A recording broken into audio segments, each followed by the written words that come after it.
Okay, this video is when is eating meat a good thing? So you're surprised to hear me say eating meat could potentially be a good thing. It's never a good thing when you've got a lot of choices, okay? For anybody, over 30 wants to maintain optimum health, I recommend zero meat intake. However, if you're starving, then eating meat's a lot better than starving to death.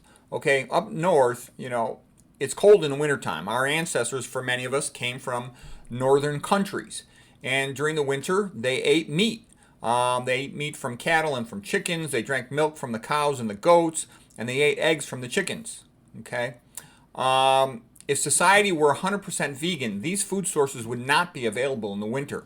And I sort of see this big push, corporate industry push to get people to become 100% vegans. Now, don't get me wrong.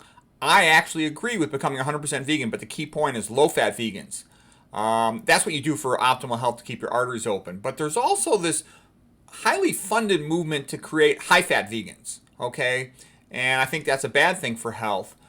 But what I'm still getting at is I'm wondering if there's a covert motive involved to try to get rid of the animal food options to further limit choices in the wintertime.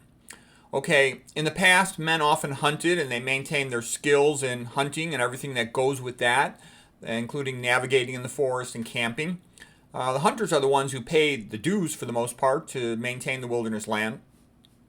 When no plant food was available, men could easily go out hunting. Okay, if there's no hunting allowed or done anymore for all the different reasons, these skills could be relatively lost from most of society. Okay, I also had the opportunity to talk to some really old people from Eastern Europe, and they told me a lot of interesting stories about what happened in World War II. And I heard interesting stories about that was a great way to survive.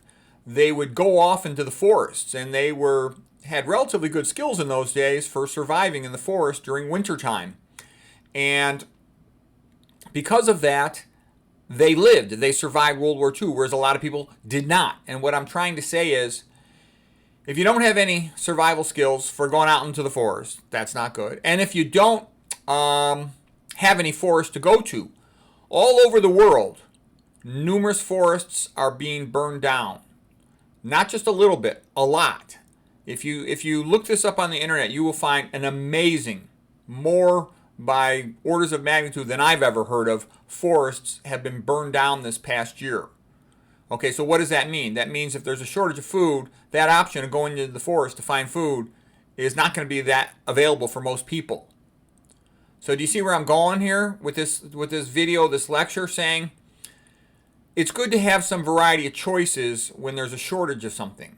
And it's looking like there's going to be a shortage of plant foods, and if there simultaneously is a shortage of forests to go to, and there's a shortage of these other options, meat and chickens, well, then there's not a lot of options, and it looks like everybody's going to be headed towards these 15-minute cities. You see where I'm going with this? I mean, if you want to help nature, very fast thing you could do is stop burning down the forests. You could get rid of Wi-Fi because that harms the birds and the bees.